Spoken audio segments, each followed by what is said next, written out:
Assalamu alaikum. Welcome to Islamic Finance, a show where we are discussing about Islamic perspective on money and wealth. Now, there is very interesting to see the first couple of narrations in this collection. What do they address? So first they come after this fasting section, really to tell us, okay, you fasted, you everything, and how? You have to go work.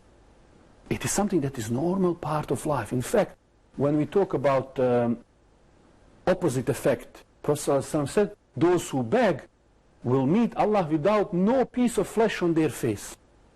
Imagine that. If you ask for people and you can do something about your situation, yet you choose to ask them, you will go on the day of judgment without a face. This is a huge threat. Losing yourself, your dignity, is something that we don't want to see with Muslims. So if you go, also in another narration, the Prophet ﷺ said that upper hand is better than the lower hand. Upper hand is what is upper hand? It's hand that is giving. Always giving. That is giving. All right? And the lower hand is one? Taking. Accepting. So when is it acceptable to take is when you really need. You are in a debt, catastrophe. You can't help yourself. Then you are allowed to do that. If you are not, then you are not allowed, and the upper hand is better than the lower hand. Therefore, active lifestyle is encouraged. Now this is, we said, the first narrations in Sahih Bukhari are very interesting. And we know the story of Abdurrahman ibn Auf. He came as a migrant to Medina. What was he offered? You remember this hadith? Yes. What was he offered? A wife and half of his wealth. Okay, so by who? By somebody very rich. Yes? Yes.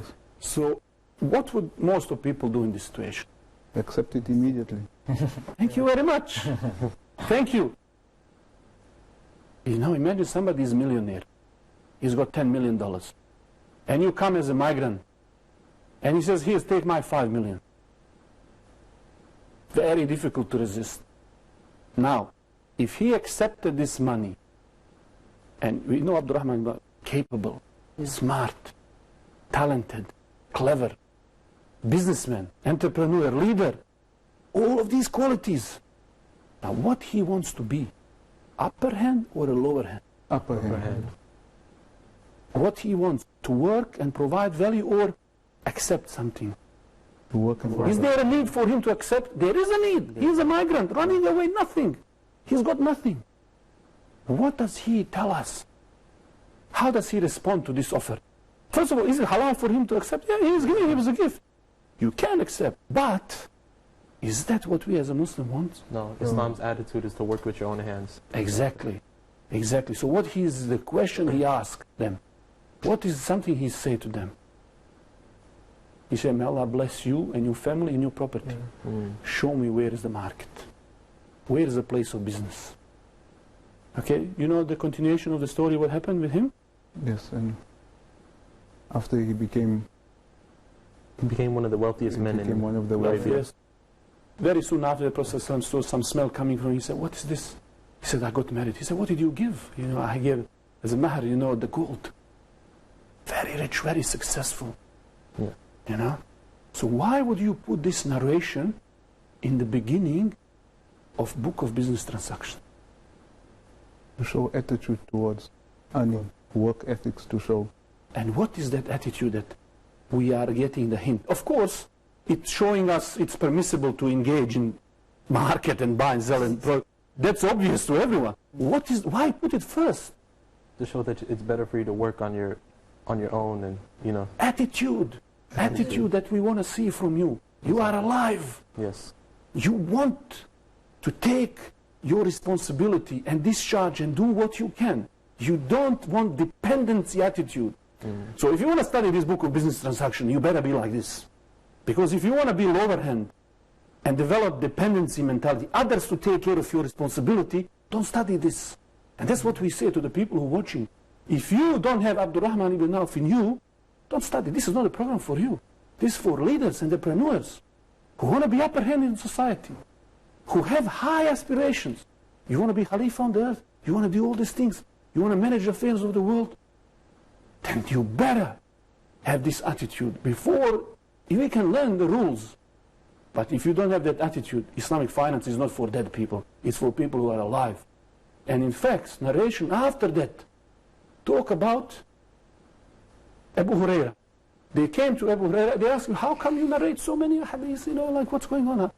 And he used to explain, I was like a young man around the Prophet ﷺ, and I would retain this knowledge, He was like a student, not having all of this responsibility, young man, and he had the time. As you know, he narrated so much more than other people, just because he was always there. However, what is interesting, he is describing everyday life of the other companions in Medina. And what he said is that my immigrant brothers were busy trading in the market, and my Ansar brothers were busy with their property. So why would this narration be, again, in the top in Sahih Bukhari? What is it telling us? It's telling us the companions of Nabi Sallallahu Alaihi Wasallam, that they broke out, they also transacted and added attitude towards earning and being the upper hand. They work hard to gain the money. Mm-hmm. So we see, if you take away issue of memory, because sometimes in narration you have few issues you can look at. Why this particular one in the top is because if you take away memory issue and all of these things, this describing everyday life. When the best man on earth was alive amongst them, what are they doing? Are they sitting next to him and just sitting and doing nothing, or they are busy with their life? As Umar used to one day work and study next and rotate these things. So we see that they were busy with the life. We are not like secularists who just go and let's just worship or just do some. We do the things. Islam came here to affect the way we deal with everything. So this is showing us the lifestyle Muslims should have. And this is why it is important to have that understanding what we want before we go and apply these rules in our life. But, of course, we should not miss one very important point, and this is the right balance. You see, all of these people didn't do these things because they were craving for the wealth and status. You see, if somebody understands that this is what they thought, and this is why they did it, they misunderstand. So if you see, we want right balance, where this wealth does not divert you from your duties. Okay? And if we read numerous texts, we will understand, in fact, that even after Jummah, you are allowed to work. It's not like a day where we have, like other religions, a day of rest. No, even after Jummah, you can work. You should engage yourself. So we don't have these holidays or something like that, We are people who have a right balance. Now, where is this balance? So we said about the priority of working, okay? And we talk about not being distracted by worldly matters, okay? Where this balance manifests itself. Look at this narration. What it said here. Can you read to me? Yes. The Prophet ﷺ said, 2 hungry wolves let loose among sheep are no more harmful to them than a man's craving after wealth and status is to his religion, mentioned by Tirmidhi. What does this mean? What does this mean? What is this narration telling us? That 2 wolves who are hungry, imagine 2 wolves that are hungry among the sheep. What they're going to do to them? They're going to massacre these sheep. However, this is less dangerous for you than if you are craving for the wealth and status for your deen. Inshallah, after the break, we are going to continue with the next segment and explain this in more details.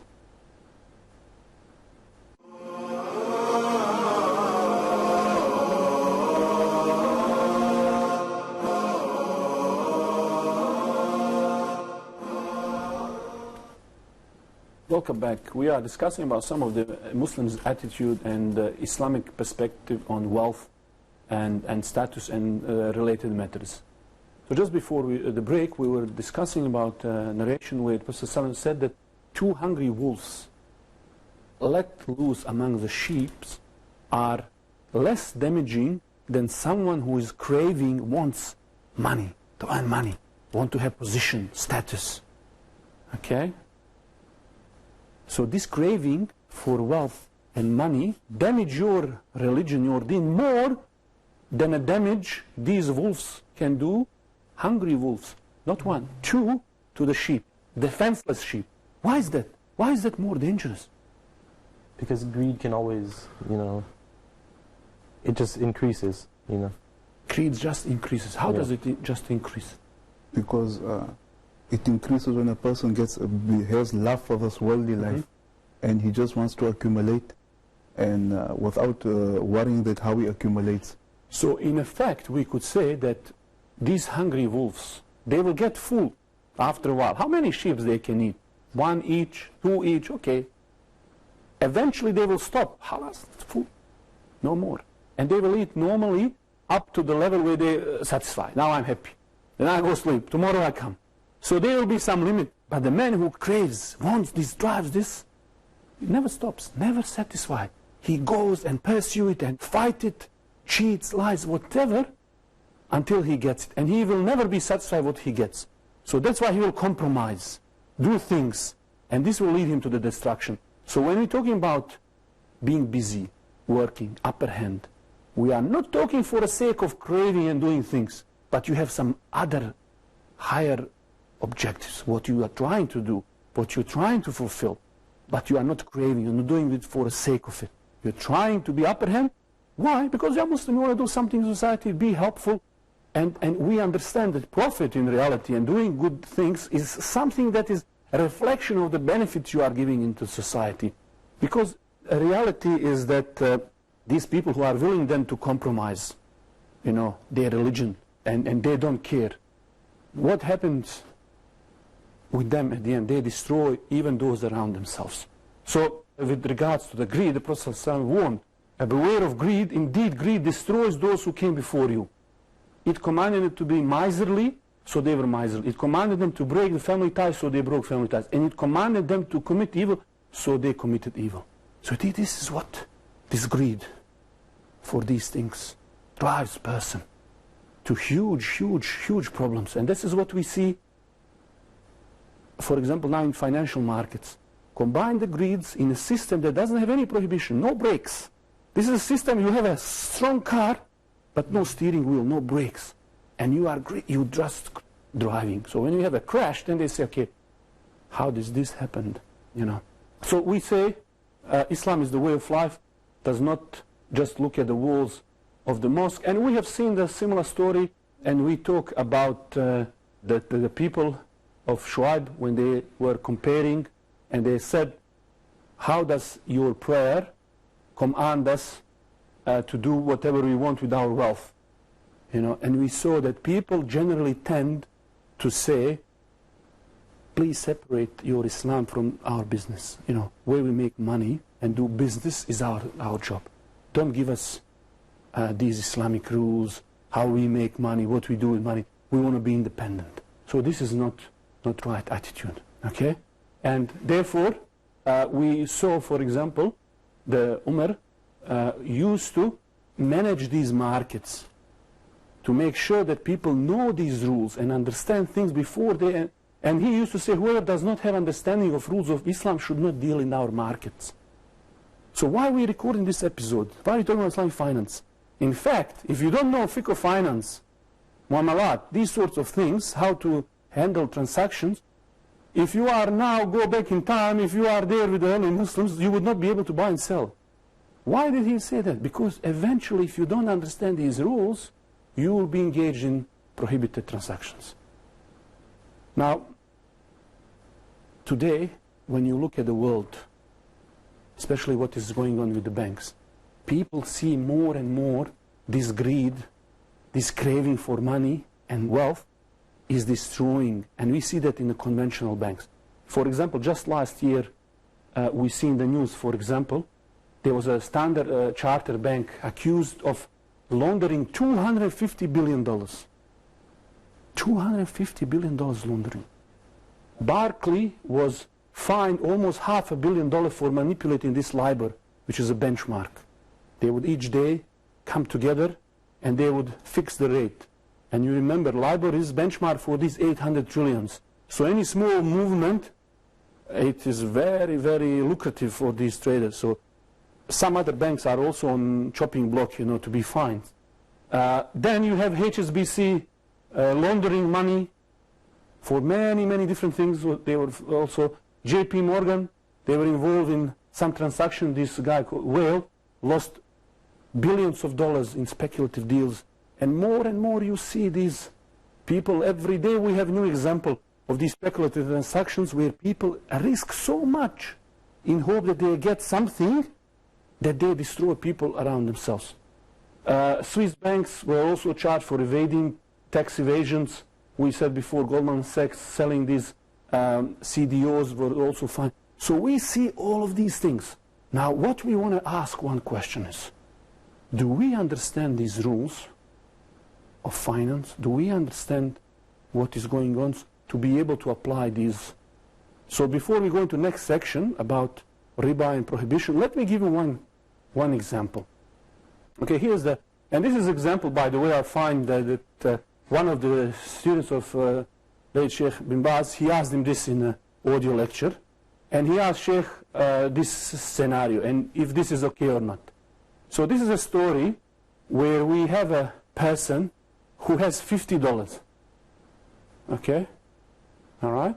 So we have somebody run the maybe shop or taxi driver or somebody. He's got now $50 notes. He goes to the bank and he wants to change it for 5 $10 notes. Okay?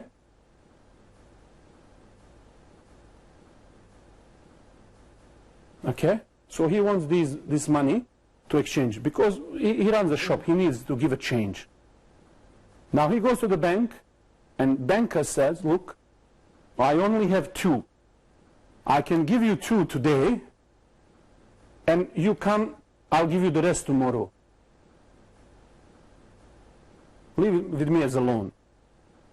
Is this, what do you think? Is this Islamically No.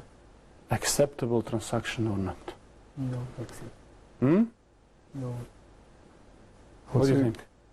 What's your thinking? If he agrees and maybe they work out a contract or something, Right? So you think if he agrees, it could be acceptable? it could be acceptable. Okay, what do you say? No, because the cost of inflation now on this day. Let's forget inflation. Let's say there is no inflation, we live in perfect world and birds are singing and it's beautiful outside. Still, would that be okay or not? I think it would be. Yeah? All right. So this is interesting transaction. You see, we have to always know clearly these things. Where does the riba apply? Okay? As you will see, there is a problems with these transactions. Okay? We mentioned before simple rule, and that is like for like, equal for equal, hand to hand. This is a rule. Like for like, tick. It's like for like, dollar for dollar. Equal for equal. 50 is equal to 50. 50 is 50. But is it hand to hand? No, it's not. It's not. So this is delayed. So you will see, in reality, this is creating some delay here, which we have a name, technical name for this. This is what is being increased here. Time, or there is a delay. This is what we call riba nasiya. You'll see how does that riba work in this case. All right? So not only you return more, but there is some other issues when we are exchanging the money. And inshallah, we are going now to discuss these things in next couple of episodes. So this was just a brief introduction to what we call prohibitions in Islam. Okay? So let's see. We know, we said before, muamalat refers to how we deal with people, interact. And the general rule is that things are considered lawful except what is prohibited. Let's see some of these prohibitions. Okay. In the language, when we say riba, this is by the way one of the big topic. When we say riba, what we mean by language? Riba? An increase. Increase. Okay. So there is some sort of indication that in Sharia, when we say riba, it has a bit more deeper meaning, which you can see here, and that refers to unlawful increase. So that means also there could be some increase that is lawful, yeah? Yes. So there could be two types of increase, which is lawful and unlawful. However, when we go to English translation, okay, usually we translate this with two words. One is interest, so riba. Riba in English is sometimes translated as interest, and sometimes as what? Usury. Okay, all right. Now, what do we know about these words? Interest or usury. What is the right translation of riba in English, for example? Interest. Hmm? Interest. Interest? Yes. Why? Because when we give money Yep. and we get it back Yep. with a little increase in the There is little increase. Yes. Okay. What is usury then? Usury be something like a bribe, like a... So, not really. It would be something like money that you did not earn. Well, I see what you say. You associate this word with some bad meaning. And you are not alone, by the way. If you see now, go to the bank, what are they going to advertise? If they say 5%, what? What are they going to say? How are they going to call this 5%? 5% interest. Interest. Okay? Have you ever seen bank advertise 5% usury rates? No. So they're purposely choosing specific word. Why is that? To manipulate the meaning. Okay, so what is it, the meaning that they are manipulating? When you say to the Christian or common person on the street, when you say interest or usury, what is the difference in the feeling they have? So interest is almost as if a feeling is their money is increasing. Yeah. It's like, okay, everybody is interested in their interest. It's a nice word, you know? There's nothing wrong with this word. In fact, if you see how we are manipulated, this is who manipulated our great-great-great-grandfather with changing some words and telling him something that is not. Iblis, Shaitan, he used to manipulate the words. If you just do this, you'll be like this and that. This is like insurance policy that he sold. If you just do this, you'll be like angels, immortal, all of these things. So he was telling him something, giving the meaning that is not real meaning. He was changing the words and what is the meaning. So here we have similar situation where even in Christianity where riba was prohibited, they actually put certain tricks how to make it halal for themselves. So inshallah, in the next episode, we will continue our discussion on the riba and other prohibition. Assalamu alaikum.